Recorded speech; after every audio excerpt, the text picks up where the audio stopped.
अस्सलाम वालेकुम नाज़रीन, दस्तक में खुशामदीद। मैं हूं अम्मार यासिर। आज पाकिस्तान पीपल्स पार्टी के चेयरमैन बिलावल भुट्टो ज़रदारी ने सिंध असम्बली का दौरा किया।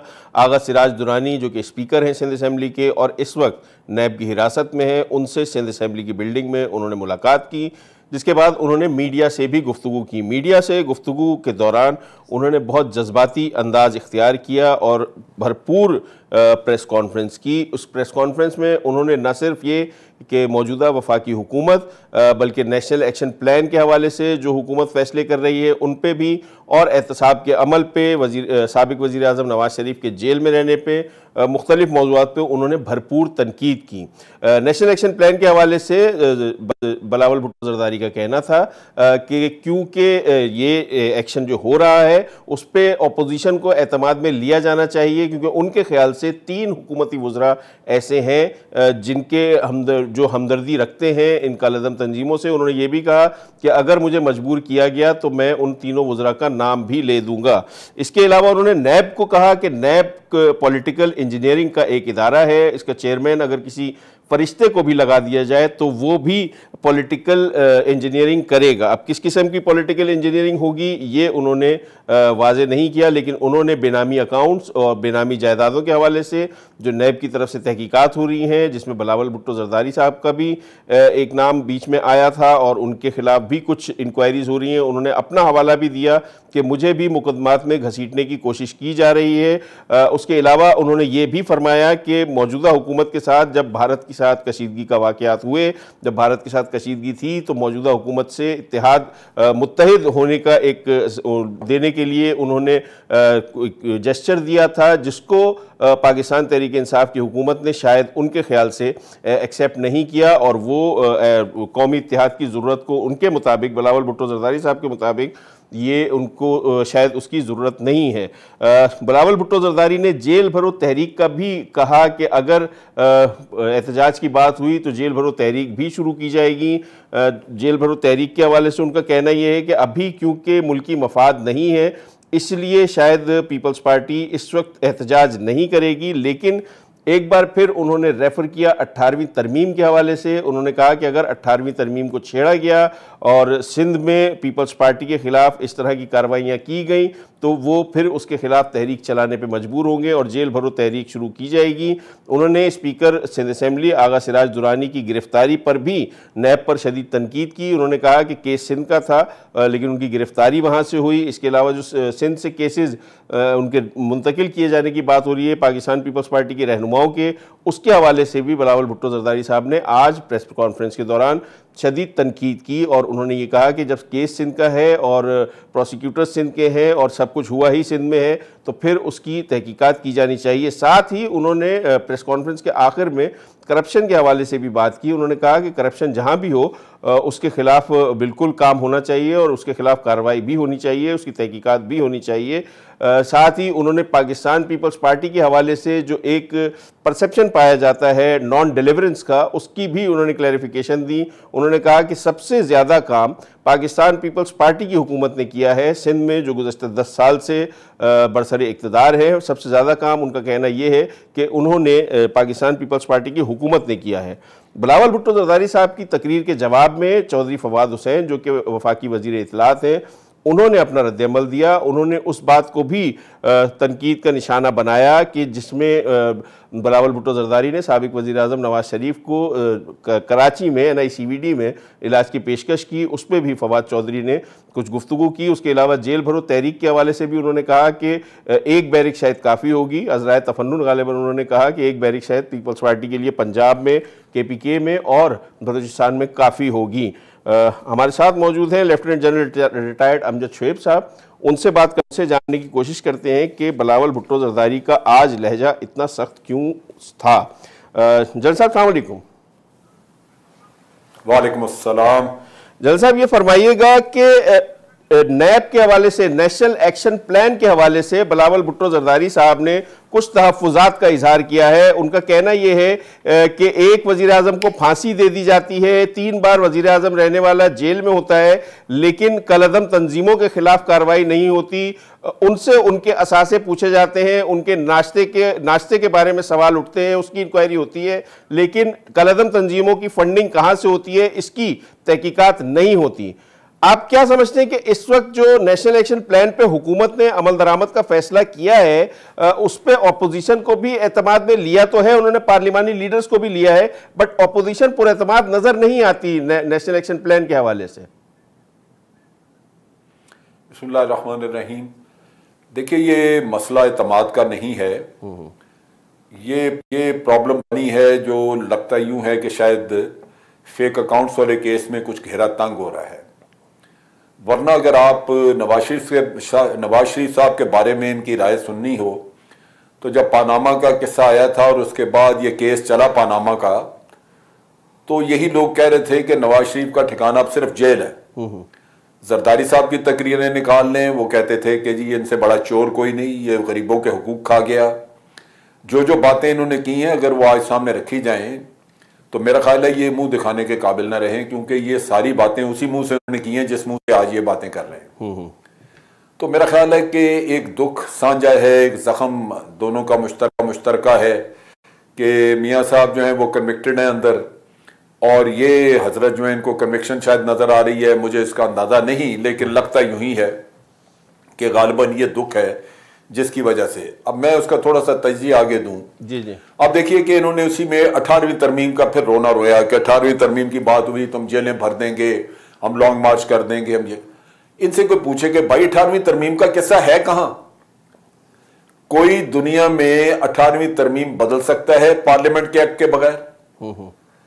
जो जिस पार्लियामेंट ने बनाई थी वो पार्लियामेंट इख्तियार रखती है कि कल को वो इसमें कोई तब्दीली करना चाहे, खत्म करे, कुछ भी करना चाहे तो वो पार्लियामेंट करेगी। और आज की पार्लियामेंट में तो इनके तावन और इनकी मर्जी के बगैर हो ही नहीं सकता, क्योंकि जो हुकूमत है उसके पास 2/3 मेजोरिटी नहीं है, वो कैसे करा लेगी? तो ये बेवकूफ बनाते हैं लोगों को। फिर जो कलअदम तंजीमों का किस्सा है उसमें फेक अकाउंट उनके निकले हैं या इनके निकले हैं? अगर उनके को निकले या बाहर से किसी ने कोई सबूत आज दिन तक दिया होता कि ये मनी लॉन्ड्रिंग कर रही हैं ये तंजीमें, तो बिल्कुल उनको पकड़ना, सबसे पहले पकड़ना चाहिए था। लेकिन कोई ऐसी चीज सामने हमारे भी नहीं आई, मेरे नॉलेज में तो कम से कम नहीं है। बाकी यह है कि उनकी मेन स्ट्रीमिंग का रोना रोते हैं ये कुछ और, तो वो पार्लियामेंट में बात करें, पार्लियामेंट में ये मौजूद हैं। हुकूमत को कहें कि जी आप जो भी एक्शन कर रहे हैं वो पार्लियामेंट में हमें प्रेजेंट करें कि क्या प्लान है आपकी, इनको कैसे हैंडल कर रहे हैं, क्या इनका किस्सा है। तो वहां पे वो बात, हुकूमत ने क्या इनको इनकार कर दिया इस मामले में? हुकूमत से तो बात ही नहीं इन्होंने की, पार्लियामेंट में तो इस पर डिबेट ही नहीं हुई, तो बाहर आके ये उबल गए हैं कि जी हम ये कर देंगे और वो कर देंगे। तो मेरा ख्याल है कि इनको होश के नाखून लेने चाहिए। और फिर आप देखिए कि जो बातें इन्होंने की हैं, आज जब हुकूमत काम कर रही है उन तंजीमों के खिलाफ जो इनकी भी जिम्मेदारी थी किसी जमाने में उन पे काम करना, या इनसे बाद जो हुकूमत आई उनकी जिम्मेदारी थी उन्होंने नहीं किया, आज ये हुकूमत कर रही है। तो आप उधर सिक्योरिटी काउंसिल में मौलाना मसूद अजहर का किस्सा डिस्कस हो रहा है आज, ये इधर अंग्रेजी में तकरीरें कर करके तो उसके ऊपर हुकूमत को बदनाम कर रहे हैं। तो मेरा ख्याल है अपने मुकदमात, अपने मसाइल से हटके हुकूमत के लिए बात करनी अपनी जगह पे ठीक है, करें, लेकिन मुल्क के लिए मसाइल तो ना पैदा करें। अगर आप मुल्क के लिए मसाइल और मुश्किलात पैदा करेंगे जिससे यूं लगे कि शायद हमारी रियासत जो है वो ये काम कर रही है कि इनको सपोर्ट कर रही है, जबकि रियासत ने तो पहली दफा एक्शन किया उनके खिलाफ, तो मेरा ख्याल है ये बहुत बड़ी ज्यादती है।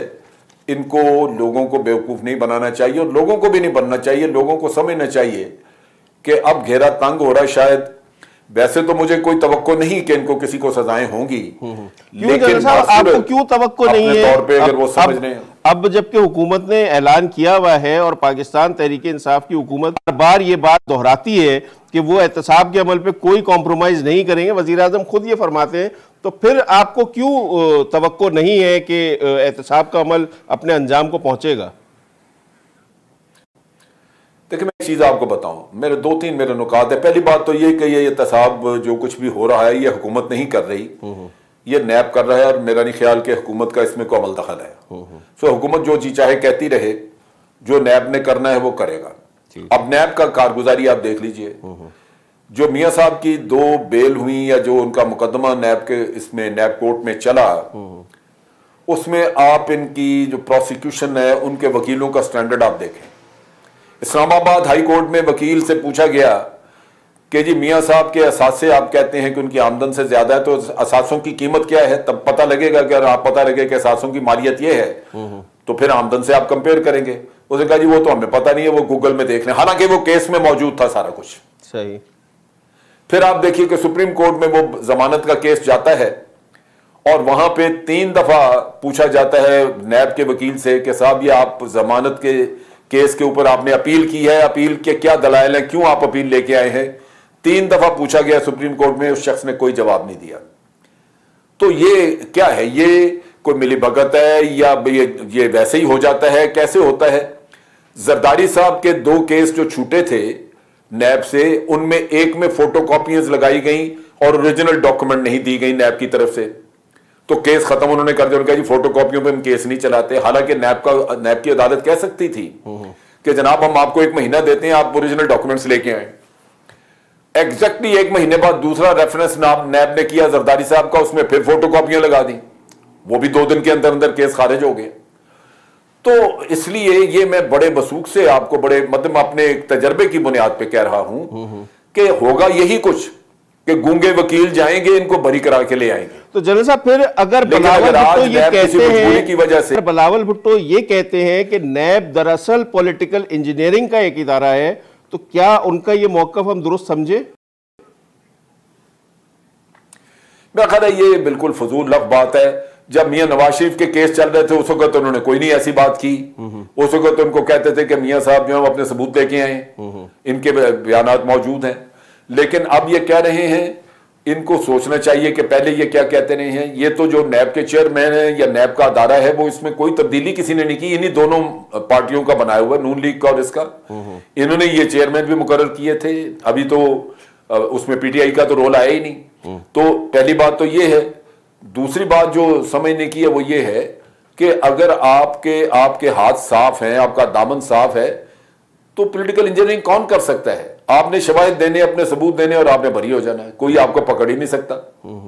तो मियां साहब ने भी अपनी जायदादों के सबूत नहीं दिए थे, इन्होंने भी उसी तरह किया हुआ। और अब आपको अगर नजर आ रहा है कि शायद चंद दिन शायद जेल में जाना पड़ जाएगा, नैब को मजबूरन पकड़ लेगा, बाद में तो छूट ही जाएंगे। लेकिन अभी अगर महीना 2 महीने रहना पड़ जाता है तो वो भी कबूल नहीं है, और उसकी वजह से यह शोर मचाया जा रहा है।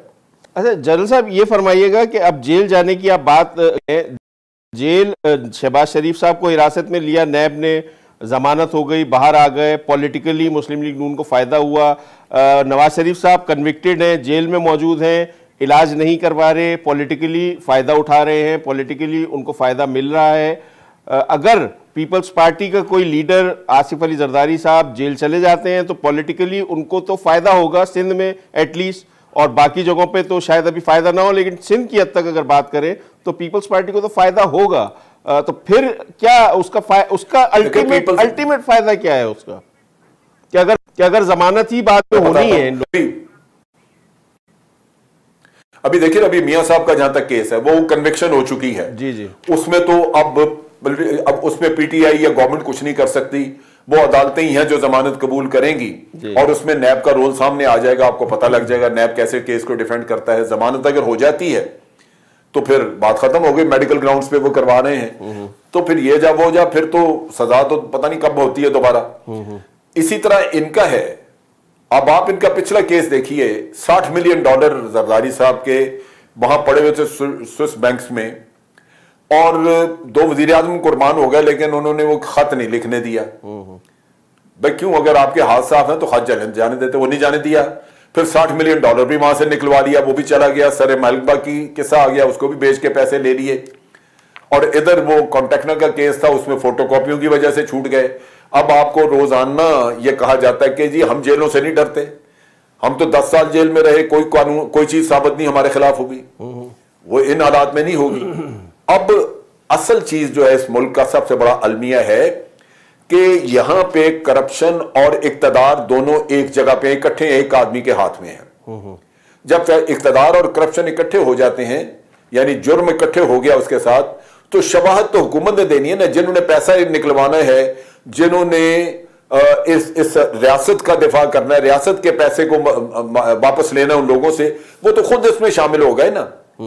तो सबूत कहां से, शवाहिद कहां से आएंगे? तो जनरल साहब फिर आप मुझे आप हो जाएंगे। जनरल साहब मुझे आप इजाजत दीजिए, फिर एक सवाल ये भी करूं कि 1999 में 12 अक्टूबर को जब जनरल परवेज मुशर्रफ इक्तदार में आए और सन 2008 अगस्त 18 अगस्त तक वो इक्तदार में रहे, इस दौरान में उन्होंने मियां नवाज शरीफ हो गए या आसिफ जरदारी साहब हो गए, पाकिस्तान पीपल्स पार्टी नून लीग, उनके खिलाफ क्यों कोई कार्रवाई नहीं की अगर इतने सबूत मौजूद थे उनकी करप्शन के? देखिए मैं ये बताऊं, मैं जाती तौर पे मैं डिक्टेटरशिप के बड़ा सख्त खिलाफ हूं, खास तौर पे जो हमारे मुल्क में तजर्बा हुआ है। हालांकि उनके वक्तों में स्टेबिलिटी रही, इकोनॉमिक प्रोग्रेस भी हुई, लेकिन हुआ ये कि उन्होंने अपने अहद हुकूमत को दवाम देने के लिए, लंबा रखने के लिए करप्ट लोगों को साथ मिलाया। करप्शन के ऊपर नाम तो करप्शन का लिया कि हम खत्म करेंगे, लेकिन खत्म करने की बजाय करप्ट लोगों से सहारा लिया, और वो करप्ट लोग जो उनकी पैदावार थे, जो उनके साथ है, जो उनका साथ निभाते रहे, वही चेहरे बदल बदल के अब हुकूमतों में आते हैं। मियां नवाज शरीफ भी इसी तरह ज़ियाउल हक की पैदावार थे। तो बहुत सारा कुछ ऐसे, लेकिन अगर वो मिसाल के तौर पर सजा भी दे देते तो बाद में छूट जाना था, यही कहना था कि जी डिक्टेटरों ने हमें दुश्मनी का निशाना बनाया है, पॉलिटिकल विक्टिमाइजेशन थी हमारी, वो तो ये लगना था। लेकिन बार सूरत उनको अपना काम करना चाहिए था। मैं आपको ये केस का बताता हूं, ये जो आपकी कतल कलामी की माजरत चाहता हूं, हुदैबिया के हवाले से मैं आपसे गुफ्तगू करूंगा। हमारे सिंध असेंबली खुर्रम शेर-जमान पाकिस्तान तहरीक इंसाफ के रहनुमा मौजूद हैं, उनसे भी जान लेते हैं, क्योंकि आज बिलावल भुट्टो जरदारी ने प्रेस ब्रीफिंग की, प्रेस कॉन्फ्रेंस की, वो सिंध असेंबली के बाहर की थी। खुर्रम शेर-जमान साहब अस्सलाम वालेकुम। जी वालेकुम सलाम। खुर्रम साहब ये फरमाइएगा कि आज बिलावल भुट्टो जरदारी ने काफ़ी इल्ज़ामात लगाए पाकिस्तान तहरीक इंसाफ की हुकूमत पर, आप किस तरह रिस्पॉन्ड करेंगे? उनका कहना यह है कि नैब पॉलिटिकल इंजीनियरिंग कर रहा है और जो नैब जो नेशनल एक्शन प्लान है उसके ऊपर लेटर एंड स्पिरिट में हुकूमत नहीं अमल दरामद कर रही, बल्कि पॉलिटिकल विक्टिमाइजेशन कर रही है पॉलिटिकल ओपोनेंट्स की। नहीं देखिए, बिलावल साहब तो भी सीख रहे ना। आपने देखा होगा आज भी सामने कागज पड़ा हुआ था, उसको नीचे देख देख के पढ़ रहे थे जो उनको बताया था। मुझे तो हैरत है, वो आके सिंध असेंबली में खराज तहसीन पेश कर रहे हैं आगा सिराज दुरानी को कि तुम्हारे ऊपर जो है करोड़ों रुपए की जो है नैब की तहकीकात चल रही है। खुशी होती है अगर असेंबली में आके जो सामने मिनिस्टर्स बैठे हुए थे वो पूछते हैं कि मेरे सिंध के अंदर आवाम को पानी क्यों नहीं मिल रहा, मेरे बच्चों को स्कूल में तालीम क्यों नहीं मिल रही है, अस्पतालों में सिंध में आवाम को इलाज क्यों नहीं मिल रहा है, सड़कों पे कत्लो गारत हो रही है, रिमशा के बारे में पूछते उसको इंसाफ क्यों नहीं मिला, ये सब चीजों के बारे में बात करते तो खुशी होती। लेकिन ना पाकिस्तान तहरीक इंसाफ आज भी अपने स्टैंड पे खड़ी है कि हम डिमांड करते हैं कि आगा सिराज दुरानी साहब जो है वो फौरन इस्तीफा दें। जब तक सादिक और अमीन वो साबित नहीं हो जाते उनके पास ये इख्तियार नहीं है कि ऐसी मुकद्दस जगह के ऊपर आए, बैठे और वहां पे बैठ के काम करें। कानून साजी तो ये करते ही नहीं है। आपको मैं बताऊं कि 50 लाख रुपए का खर्चा है, 48 से 50 रुपए डेली बेसिस पे सिंध असेंबली को चलाने का। आज उन्होंने बिलावल साहब ने आए 3.5 घंटे जाए कि ऐवान के 3 घंटे का उन्होंने प्रेस कॉन्फ्रेंस की है, आधा घंटा इजलास चला, बंद हो गया। अब जमा करें बिलावल साहब 48 लाख रुपए हुकूमत के अकाउंट के अंदर, जितना उन्होंने आज हमारा यहाँ पे टाइम जाया करा है। आते पूछते अपने वजीरों से, अपने चीफ मिनिस्टर से पूछते कि बताओ जी, मैं तो हर सूबे में जाके शोर मचाता हूँ कि पीएसी जो है वो होनी चाहिए ऑपोजिशन की, तो यहाँ पे क्यों नहीं देते? असल में इनके दिल में चोर है, ये जानते हैं कि इनके वजीर जो है वो करप्शन में मुलविस है और अगर इन्होंने पीएसी दे दी तो फिर इनकी मौत आएगी। लिहाजा पाकिस्तान पीपल्स पार्टी जो जमहूरियत की चैंपियन बनी बैठी हुई है, ये उनकी जिम्मेदारी है कि यहाँ पे सूबे सिंध के अंदर पाकिस्तान तहरीक इंसाफ को पीएसी दे, पीएसी की कमेटी दे। अगर इनके दिल में चोर नहीं है, अगर इनके वजीर चोर नहीं है, इन्होंने करप्शन नहीं किया, इनका दामन साफ अगर तो, वरना अगर नहीं देंगे तो ये चीज साबित करती है कि कुछ तो गड़बड़ है। खरबों रुपए की मैं आपको बता दूं इरेगुलरिटीज है, बेजाब्तियां हैं। हर साल ऑडिटर जनरल 11 साल से छाप रहे 957 अरब रुपए की बेजाब्तियां इनके ऊपर छप चुकी हैं अभी तक। उसका जवाब बिलावल साहब ने आज आगे मांगा ही नहीं।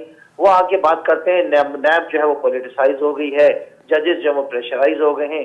ये जो इस वक्त मौजूदा नैब है ये कोई जरदारी साहब के दौर की और नवाज शरीफ के दौर की थोड़ी है। ये तहरीक इंसाफ की नैब है जो कि एक आजाद इदारा हमने बना दी है, वो पहले वाले इदारे नहीं अब यहाँ पर बने हुए।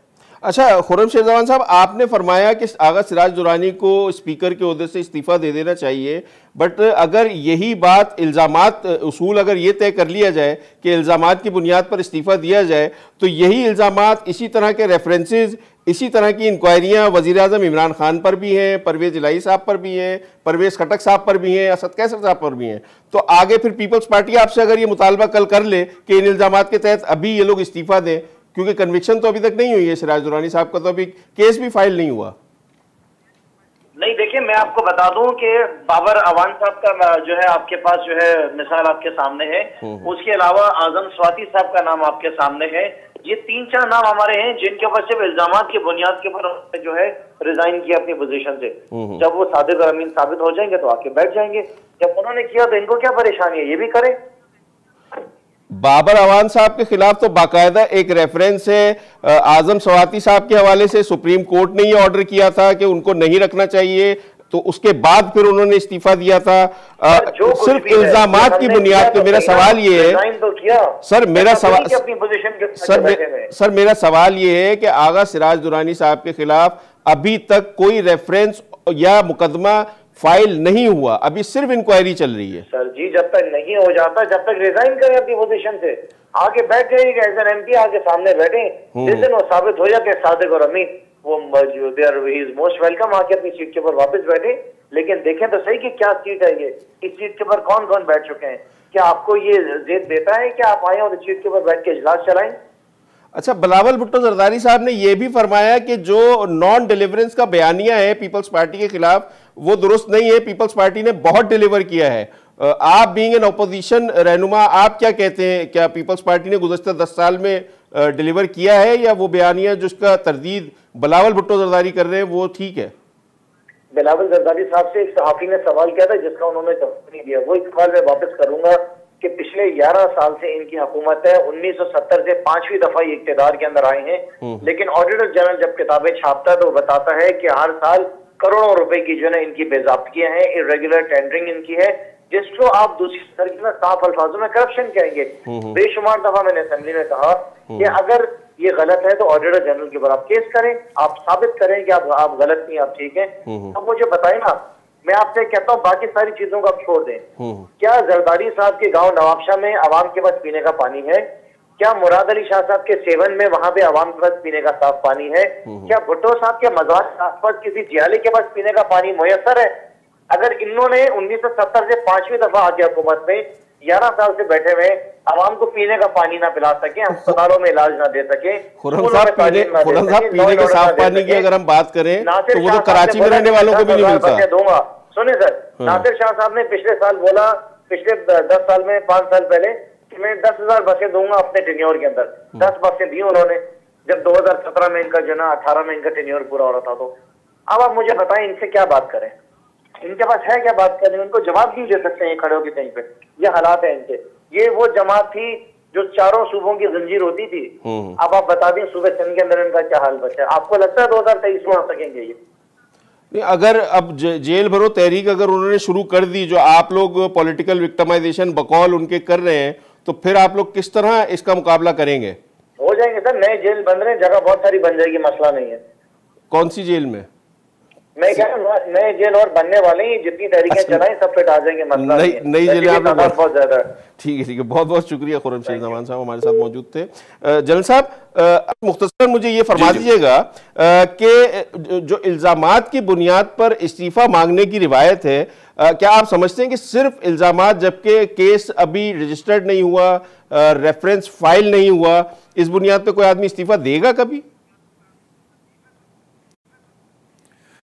अरे मेरा ख्याल है कि इस बुनियाद पे तो इस्तीफा नहीं लेना चाहिए। अगर वो हो तो फिर तो ये सारे ही आप देखें, मुराद अली शाह साहब का भी किस्सा उसमें शामिल था। वज़ीर आज़म का बारसूरत वो उस तरह का नहीं है, एक हेलीकॉप्टर के मिसयूज़ की बात चल रही है, लेकिन यह है कि इस तरह इल्ज़ाम की बुनियाद पे अगर इखलाकी तौर पे खुद कोई दे दे ताकि तहकीकात जो है वो गैर जानबदाराना हो, जिस तरह के अलीम खान को लाहौर में पकड़ा तो उसने इस्तीफा दे दिया, तो वो तो ठीक है, वो उसका इखलाक मैं समझूंगा, उसको अप्रिशिएट किया जाएगा।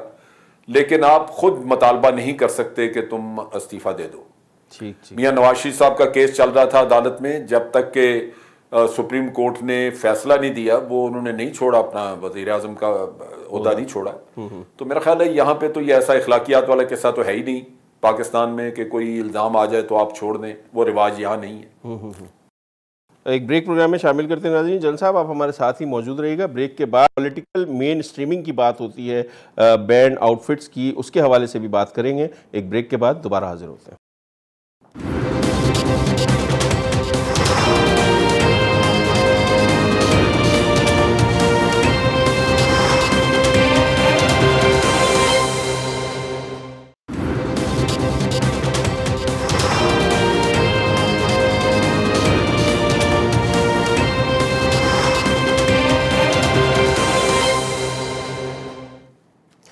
बिलावल भुट्टो जरदारी साहब ये फरमाते हैं कि जो कलअदम तंजीमें हैं उनकी जो आमदनी है उनके ज़राए नहीं पूछे जाते, लेकिन बिलावल भुट्टो जरदारी के नाश्ते के हवाले से सवालात उठाए जाते हैं। ये कई दफ़ा उन्होंने बात रिपीटेडली कही है। जनरल साहब ये फरमाइएगा कि अगर बिलावल भुट्टो जरदारी आज ये सवाल उठा रहे हैं, नेशनल एक्शन प्लान के हवाले से बात 2014 में हुई थी और उस वक्त 2015 में हुई थी जब मुस्लिम लीग नून की हुकूमत थी, तो उस वक्त से लेके अब तक इस पे अमल दरामद नहीं हुआ। असेंबली में भी कई दफ़ा इस पे सिर्फ बात ही हुई, एक नेक्टा बना दिया गया लेकिन उसको फंड्स मुहैया नहीं किए गए। कई वजूहात थी इसके बारे में, लेकिन अब हुकूमत ये काम करने के लिए जा रही है जैसा कि हुकूमत कह रही है। लेकिन बिलावल भुट्टो जरदारी साहब ये कहते हैं कि उन्हें हुकूमत की नीयत पे गालिबन शक है। वो 3 वज़रा का भी किसी का कह रहे हैं कि वो भी इन्वॉल्व हैं, हम नरम गोशा रखते हैं, हमदर्दी रखते हैं कलअदम तंजीमों से। इस सूरत हाल में उनका ख्याल ये है कि शायद हुकूमत उस तरह कार्रवाई न कर सके। आप क्या कहेंगे इस बात पे कि जो कलअदम तंजीमें हैं उनकी फंडिंग के ज़राए तो मालूम किए जाने चाहिए, वो कैसे मालूम होंगे और क्यों अभी तक पता नहीं लगाया जा सका? देखिए मैं एक चीज बताऊं आपको, जब मियां नवाज शरीफ साहब की हुकूमत थी तो उस वक्त आईबी ने 35 लोगों के नाम दिए थे जो सिटिंग मिनिस्टर्स भी थे और उसमें एमएनएस वगैरह थे। वो 35 लोगों का कहा था कि जी इनके टेररिस्ट ग्रुप्स के साथ, प्रोस्क्राइब्ड ऑर्गेनाइजेशन के साथ इनके ताल्लुक हैं। मुख्तलिफ वक्तों पे अगर आप देख लें, कराची के इलेक्शंस में तो पीपल्स पार्टी भी अपने साथ लश्कर जंगवी और सिपाही साहबा वगैरह के लोगों को ये साथ लेके तो चलते रहे, उनके साथ अलायंसेस करते रहे। सो ये सारा एक मुनाफकत होती है कि वक्त पे जो आपको जैसे सूट करे आप उस तरह का बयान दे दें, क्योंकि शायद हमारे लोग भूल जाते हैं, कोई इनसे सवाल नहीं करता। अब चीज़ ये है कि ये प्लान बनी थी 2016 अप्रैल में कि जी इनको जो प्रोस्क्राइब्ड ऑर्गेनाइजेशंस हैं, कलअदम तंजीमें, इनको हमने हैंडल करना है, इनके बारे में कुछ करना है। सो वो 2 प्लान्स बनाई गई, लेकिन उस वक्त एक तो ज़रब-ए-अज़्ब चल रही थी, मुल्क में टेररिज्म काफ़ी ज़्यादा था, फिर रद्दुल फसाद चली। अब आपके आके थोड़ा अमन हुआ और आपने महसूस किया कि अब आपके पास स्पेस है कि आप इन लोगों को भी हाथ डाल सकें। सो आप हाथ डालने हैं उस प्लान के तहत जिस पे के काम हो रहा था पिछले 1-1.5 साल से, आपने उसको लेके तो अभी अपने लॉन्च कर दिया। अब अगर ये लोग पॉलिटिकल पार्टियां बनाते हैं तो तब तो इनको अपने सारे फंड्स और सोर्सेज जो हैं वो इलेक्शन कमीशन को बताने पड़ेंगे कि जी ये हमारा फंड्स हैं, ये हमारा सोर्स है, और इलेक्शन कमीशन जो है वो तहकीक कर सकता है। अगर आप उनको पॉलिटिकल पार्टियां वो नहीं बनाते तो फिर उनके फंड्स का किसी को कोई पता नहीं है, क्योंकि वो मुख्तलिफ जगहों पे मुख्तलिफ चंदे ले रहे हैं, हर जगह उनकी लिबॉर्ड। मैंने सुना है कि सिर्फ जो जमातुल दावा की डिस्पेंसरीज और जो कुछ भी वो कुछ स्कूल वगैरह चला रहे थे, कोई 82 करोड़ रुपीस उसका सालाना बजट है। 82 करोड़, अगर वो 82 करोड़ चंदों से इकट्ठा करते हैं तो हुकूमत तो नहीं खर्चा उठा सकेगी। अब चीज यह है कि इन्होंने उनकी सारे कब्जे में ले लिए, उनके रिकॉर्ड भी, उनके अदारे भी ले लिए हैं। अब आपके पास रिकॉर्ड आ गया है तो अब तहकीकात तो हो सकती है ना, आप चेक कर सकते हैं कि उस रिकॉर्ड में पैसा कहां से आ रहा था, कैसे जमा हुआ, कैसे खर्च हुआ, ये सारी चीजें अब आपके हाथ में आई हैं और हुकूमत उसको कर सकती है, ऑडिटर से ऑडिट करवा सकती है, जेआईटी बना सकती है, खुद चेक कर सकते हैं, कुछ भी करना चाहें तो अब हो सकता है। लेकिन इस सारे का तरीका क्या ये है कि सड़क पे बैठ के या पार्लियामेंट असेंबली के बाहर बैठ के तो आप नारे लगाने शुरू कर दें? ये असेंबली में मेंबर है, वहां जाके असेंबली में बात क्यों नहीं करते? ये हुकूमत को कन्फ्रंट करें। हमारे साथ मौजूद हैं हमारे जनरल साहब आपकी कथा कलामी हो रही है, हमारे साथ मौजूद हैं सीनियर सहाफ़ी इफ्तिखार अहमद साहब। उनसे करते हैं, उनसे जानते हैं कि वो आज की जो बिलावल भुट्टो की प्रेस ब्रीफिंग है उसको वो किस तरह देखते हैं। इफ्तिखार साहब अस्सलाम वालेकुम। वालेकुम सलाम। इफ्तिखार साहब, आज बिलावल भुट्टो जरदारी साहब का लहजा कुछ सख्त था, कुछ उन्होंने सख्त गुफ्तगू की। आप क्या समझते हैं कि इस लहजे में सख्ती की क्या वजह है?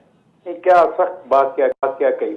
उन्होंने कलअदम तंजीमों के हवाले से कहा कि मेरे नाश्ते पे जेआईटी बिठा लेते हैं, कलअदम तंजीमों के खिलाफ भी जेआईटी बिठाएं।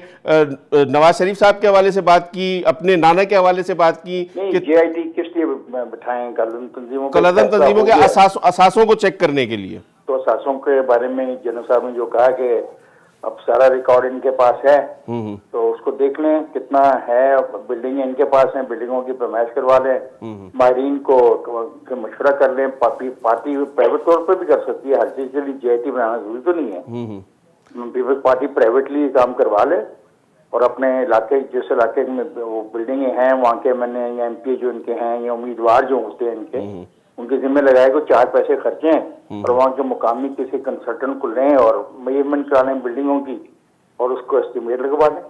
इसमें क्या मुश्किल बात है? लेकिन बिलावल साहब तो ये फरमाते हैं कि उनको शक है मौजूदा हुकूमत के इकदामात पर, क्योंकि उनके ख्याल से कम से कम 3 हुकूमती वुज़रा हमदर्दी रखते हैं, नरम गोशा रखते हैं कलअदम तंजीमों के हवाले से। तो इसमें कौन सी बुरी बात है कि 3 वजीर हमदर्दी रखते हैं? पहली बात तो है कि वो कलअदम तंजीमें ने पाकिस्तान में अगर कोई जुर्म नहीं किया, पाकिस्तान में किसी को कत्ल नहीं किया, पाकिस्तान में किसी को तबाह नहीं किया, तो उनका जुर्म क्या है? अब ये जुर्म तो उनका यही है ना कि जो जंग आपने लड़ी पुरानी इस 80 में, ये उसकी कंटिन्यूटी है। उसमें ये लोग मुलव्वस रहे होंगे, इनके बाप मुलव्वस रहे होंगे, दादा मुलव्वस रहे होंगे।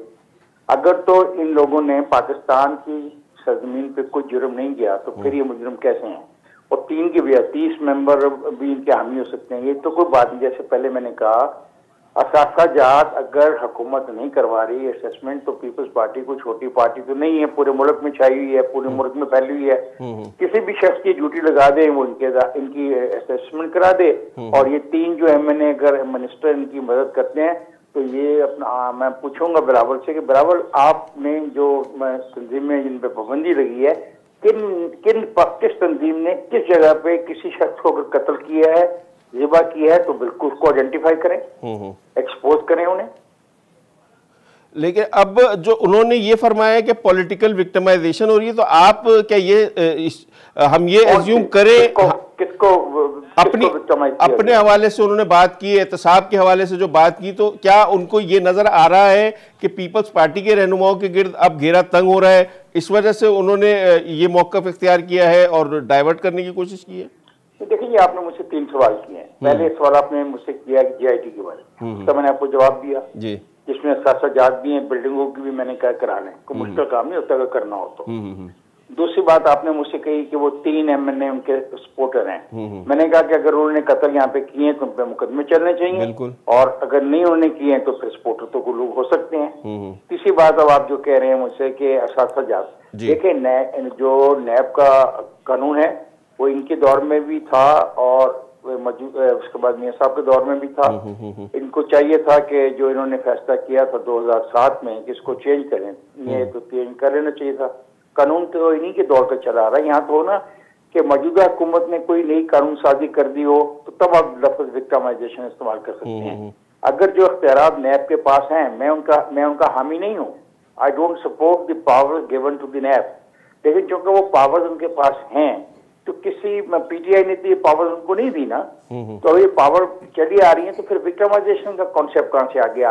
अगर वो उस पावर को इस्तेमाल कर रहे हैं, ये सवाल उठाया जा सकता है कि भाई इतने सालों से क्यों नहीं किया, अब क्यों कर रहे हैं, ये एक सवाल हो सकता है। लेकिन ये तो विक्टिमाइजेशन तो ना हुई ना। मसलन आज एक कानून बना है बेनामी जायदाद का, तो मैं बहुत सारी बेनामी जायदादों को अभी जानता हूँ और मैं इंशाअल्लाह ताला अपने तौर पे उनको निशानदेही भी करूंगा। तो आप कहते हैं जी अगर आपकी नाम मैं दे दूं तो आप कहेंगे इफ्तिखार साहब हमारी अपना विक्टिमाइजेशन कर रहे हैं, ये गलत है। कानून को कानून लड़ने, कानून को कानून के साथ लड़ें। खुदा के वास्ते इस मुल्क में एक पॉलिटिकल सेंस प्रिवेल करनी चाहिए। पॉलिटिकल, अगर आज देखें हमारे पंजाब में जो हुआ कि पंजाब की पार्लियामेंट ने अरबों रुपए की फैसिलिटीज अपने मेंबर्स को दे दी। जी जी जी, ठीक है। अच्छा, अगर मैं इस पे इतराज करूं तो मैं बुरा ठहराया जाऊंगा। और कहा गया कि इनको गाड़ियां भी SUV दे दी जाए। इस किस्म के फैसले अगर सियासतदान करेंगे तो उसका रद्द-ए-अमल होगा। तो मैं बिलावल को मैं क्या समझाऊं बिलावल को, बहुत बहुत बड़े लोग उसके साथ बैठे हैं, उसको समझाने के लिए ऐसी बातें ना करें जिसका मजाक बने। सर बस आखिरी मुख्तसरन ये फरमा दीजिएगा कि बिलावल ने यह भी कहा है कि एहतजाज करेंगे और जेल भरो तहरीक का आगाज करेंगे। आप समझते हैं कि पीपल्स पार्टी में अब इतनी पावर, स्ट्रीट पावर रह गई है कि पूरे मुल्क में वो कामयाबी से कोई इस तरह की तहरीक चला सकें?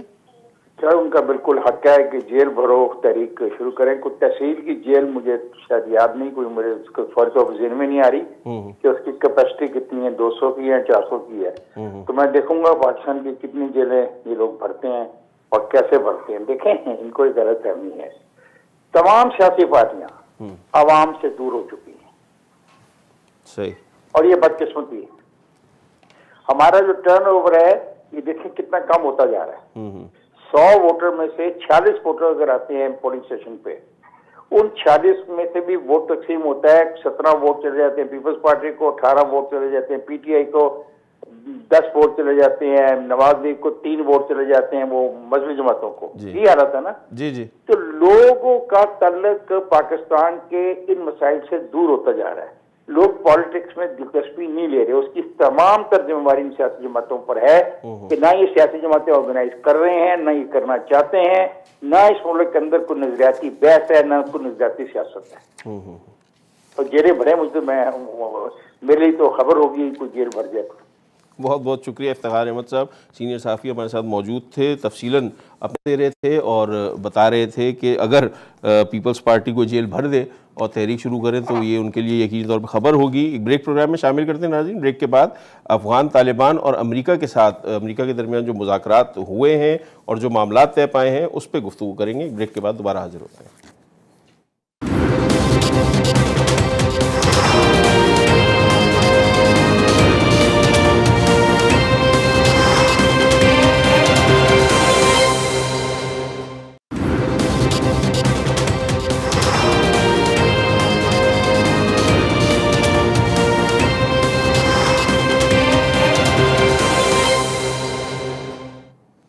कतर में जारी अफ़गान तालिबान और अमेरिका के दरमियान मुज़ाकरात का एक मरहला, 5वां मरहला इख्तिताम पजीर हुआ और ज़ल्मे खलीलज़ाद जो कि अमेरिका के खुसूसी नुमाइंदे हैं अमरीकी सदर के अफ़गानिस्तान के हवाले से, उन्होंने ये कहा कि एक तवील गुफ्तगू के बाद बहरहाल एक किसी नतीजे पर वो पहुँचे हैं और 2 नुकात पर इत्तफाक हुआ। 2 नुकात क्या हैं? वो 2 नुकात हैं कि अमरीकी फ़ौज का इनखला, जो गैर मुल्की फ़ौज अफ़गानिस्तान में मौजूद है उसका इनखला, और साथ ही तालिबान की तरफ से ये यकीन दहानी ली गई कि उनकी सरज़मीन, अफ़गानिस्तान की सरज़मीन दुनिया में किसी भी मुल्क के ख़िलाफ़ इस्तेमाल नहीं होगी।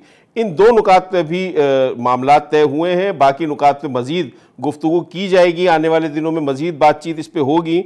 जनरल साहब ये फरमाइएगा कि तालिबान, अफ़गान तालिबान की तरफ से जब ये कहा जाता है कि अफ़गानिस्तान की सरज़मीन किसी दूसरे मुल्क के ख़िलाफ़ इस्तेमाल नहीं करने दी जाएगी, तो इस बयान के बाद जिसको अमेरिका इंडोर्स इस अंदाज से कर रहा है कि वो मुआहदे पे दस्तखत कर रहा है, उनके साथ जो मुआहदा जो भी हो रहा है उस पर एग्री कर रहा है, इसके बाद अफ़गान जो हुकूमत है, इस वक्त जो हुकूमत वहाँ बैठी हुई है, उसकी लेजिटिमेसी कहाँ जाती है और उसकी कितनी हैसियत रह जाती है अफ़गानिस्तान में हुकूमत करने के हवाले से? देखिए, जो अफ़गान तालिबान जिस चीज़ की यकीन दहानी करवा रहे हैं, इस स्टेज पे वो उस इलाके की यकीन दहानी करा रहे हैं जहां जहां उनकी रेट मौजूद है। और जब वो हुकूमत का हिस्सा हो जाएंगे तो ये एक हुकूमती पॉलिसी के तौर पे चीज सामने आएगी। और ये बहुत अहम बात है क्योंकि हम सबसे ज्यादा तो निशाना हम बने हैं वहां पे कि TTP वगैरह और खुरासान चैप्टर, इन लोगों ने जाके वहां पनाह ले ली और वो हमारे खिलाफ वहां से बड़े बड़े वाकयात उन्होंने किए। इसी तरह रशिया, चाइना वगैरह को, ईरान को बहुत सारे खदशात हैं कि वहां पे दाइश मौजूद है और दाइश जो है उसको गालिबन अमेरिका की तरफ से प्रोटेक्शन है। सो इस तरह के शकूक व शुबहात हैं। तो मेरा ख्याल है कि ये जो आज सूरत हाल है फिलहाल, वो तो यही है कि जिस जिसके जेरे कब्जा जो भी इलाके हैं वहां की वो जमानत देगा। और तालिबान का आपको पता है कि 50% से ज्यादा एरिया उनके कब्जे में है, तो वहां की वो जमानत देंगे कि उस इलाके से कोई भी नहीं करेगा जब तक कि कोई हुकूमत नहीं बननी जाती।